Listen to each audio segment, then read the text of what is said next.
Jeez. There you are. Your old buddy Kev here down at the river.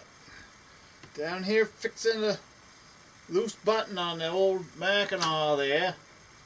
Yes, sir. By Gory. Just want to take a minute and welcome you to the 2025 Big Kedron Buck hunting video.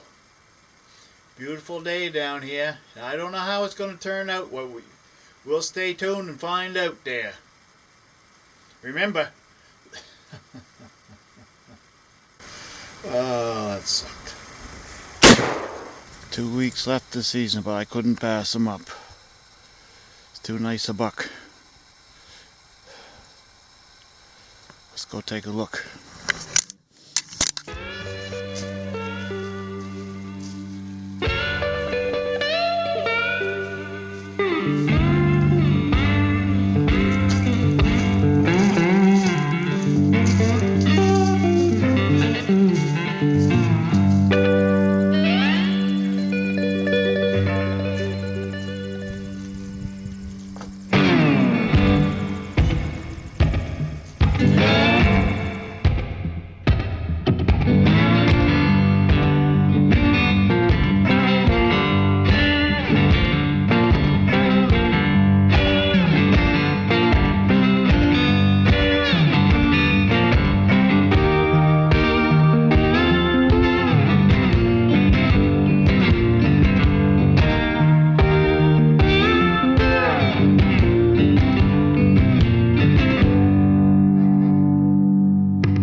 Oh, there you are.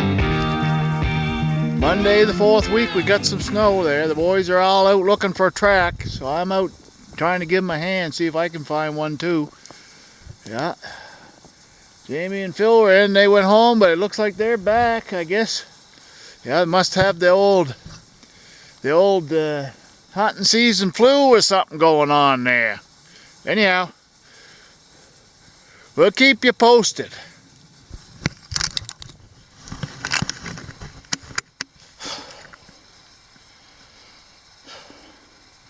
I just saw a smasha, 40 feet. Oh.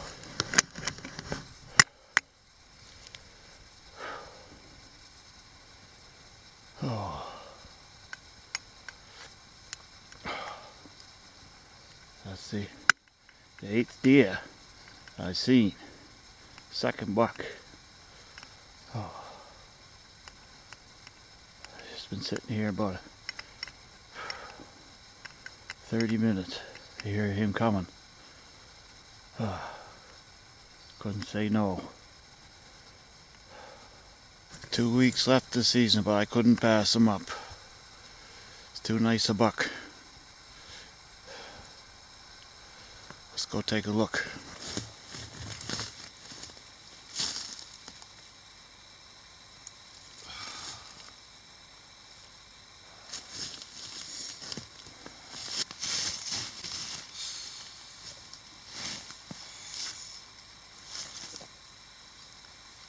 One, 2, 3,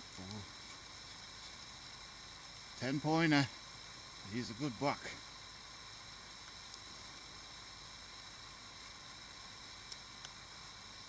11-pointer. 11-pointer.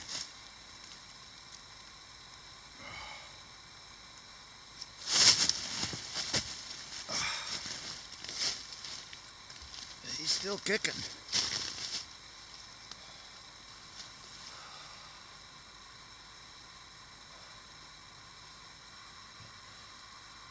He's coming down the old trail there, and he come over here, and I was looking at him because I wasn't sure I was going to shoot him.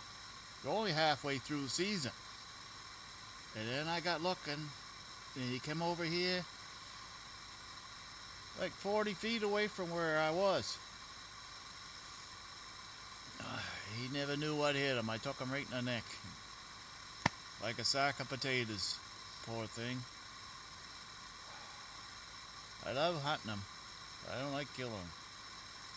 If you're going to do it, you don't want to hurt them. You just want to get it done. When you're seeing deer every day, it's only a matter of time. It's only a matter of time until you connect on one. That's a nice buck right there. 11 pointer.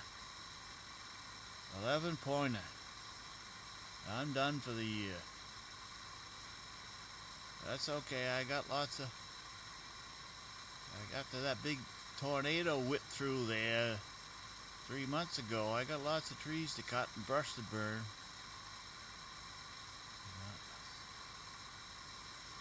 Oh, my. Dave was in for a couple of days there this week, and he saw a small buck the other day. He was going up on the ridge and sneaking up along there first thing in the morning, and he heard something. He looked, and there's a 4-pointer coming down through there. He had the gun on it, but he never pulled the trigger. He got strict orders from the War Department there when he left for the camp.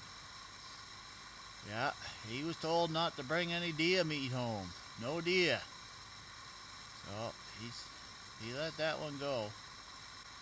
He'll be back next week there someday. Bucky, he saw 3 does, 2 does and a kid there the other day when he was out in the woods, found into a new spot. Yes, sir. You just never know. The bucks are starting to move now. Yep, 9th day of November. They're on the move now. Nice cold morning here, frosty. 1 below. That's Celsius. Sun not even up over the trees yet. Oh, I'm just basking in here for a minute there.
Oh, your old buddy Kev here. Yeah, just want to take a minute and talk to you about something there.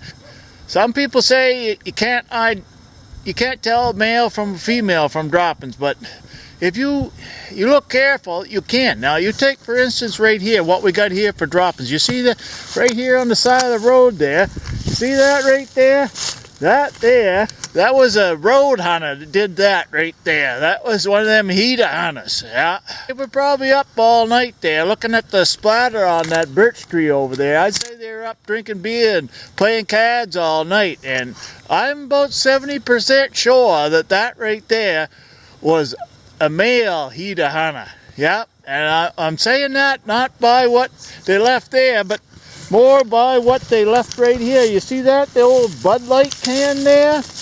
And look at the butts there. Them cowboy killers. Yeah. Come from the First Nation store there. I'm pretty sure that was a male heat on it. If that was a female, there'd be Corona there. Maybe some of that lemon gin and De Maurier butts. Something like that right there. So that's your tracking tip for today.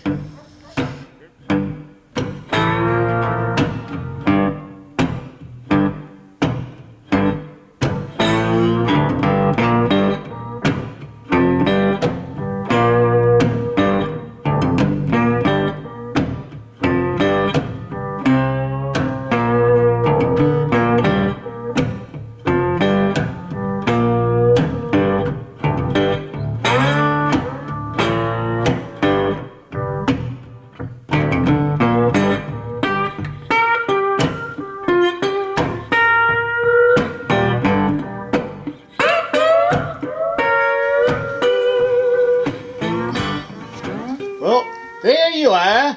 Your old buddy Kev here down at the river. We got the Country Jamboree on the radio there, and the Maine Outdoors is on tonight. We'll find out how old man Reynolds made out on his moose hunt there last week. I can't wait to hear about that there. Yep. Let me get my notes here, and we'll tell you what happened this week. Yep. Tim and his young fella Ben, yes sir, they're out there chasing the deer around too. Oh, I cleaned the camp up there, I filled the water barrels, I had the generator going there, and the vacuum cleaner sucked up all the spiders and flies and mouse seed there. It was in the camp. I cleaned it, shined it right up, so I'd get ready to go there on Monday morning there. Bruce and Norman, they was in next door, yes sir. And old Norm there, he put his tag on a 6-pointer. First day buck, 6-pointer. Good for you, Norman. Yes, sir. They pulled out on Tuesday. I bumped into a bull moose on the road there. Well, I didn't hit the moose, but the moose was on the road in front of me. And then about a mile up the road, there was a calf, or a cow on the road, I guess it was. Yes, sir. They live on the backside of the big lake there. And they was telling me about this albino moose they've been seeing there. Well, it wasn't quite albino. They described it as like a Appaloosa horse. A lot of weight on it. Well, I never seen that one there. I ran into Glenn there on the side of the road. He had a spike horn there. He was driving down the road and the spike horn was crossing there on the top of the big hill where they often cross there. So I gave him a hand loading the buck. Yep, he needed some rope, so I gave him some rope to tie it off there. And the trap line report. Things are moving slow on the trap line. So far we got 4 mice on the trap line. Yes, sir. Remember, the thicker the quicker, and the wetter the better. Yes, sir. Oh, ain't they ever good? Let's hear the story. Oh, I'm not telling the story right now. Where were you sitting? Here, oh, you were in there. Now is the time to tell the story. I'm just too... No, this is the perfect time to tell the story. Let's hear it. Why do you want to hear the story about this thing? This is going on the BKB hunting video. Start off by saying, "Oh, there you are." I need a few rye in me before I do that. Let's hear it. We'll hold them up there and tell us what happened. Well, I'm not sure which one he was, but I heard a buck going I assume it was a buck the other side of the heath going through the woods, and tooted a few times, a deer call, and then 15 minutes later he just came walking in like he owned the place, and he went right down to where the deer was. The spike horn went by at 10 o'clock, and then he swung up right beside me, and I just started putting the lead to him. And so he's about 70 feet away, and he didn't know where I was, so he ran right towards me. And so when he got broadside, I hit him probably a second time, and then my fourth shot just anchored him. And anyway, and then he wasn't quite dead, so I fired again, went right through his neck, rolled him. Then I did a sixth shot to finish him off. And it was only, what, 1,200 feet from the truck? It's a tough 1,200 feet, though. It's a long 1,200 feet. Yeah. Yeah. The worst is yet to come. Yeah. Well, at least we had to bring him up over a berm and down the other side, and rocks and logs, of course. We get 2 people hauling and 2 people on the antlers keeping it up. Yeah. Shouldn't be too bad. No, so. Anyway, that's either the nicest deer or the second nicest deer I've ever gotten. That's a nice rack. He's a dandy. The only one he compares was an 8-pointer, a real thick rack, and he went 225. Yes, sir. So apparently there's no retroactive BKB patch No, still on that. No, there is. I don't think he'll do it either. I think he's about 180. Yeah. He's got doing some fighting, I'd say. Battle scars. He's got a couple, I think. Yeah. That one's an old one. He's been around for a while. Not a young deer. No. Not often you see the beams that thick. Yeah, what a deer. That's a beautiful 10-pointer. 6 shots was just too, like, stand right beside him. I didn't want him suffering. Nope. That's a nice rack. Yes, it is a beauty. Are you going to get the head done, do you think? This is a trade cast. No, I'm not going to get the head done. No.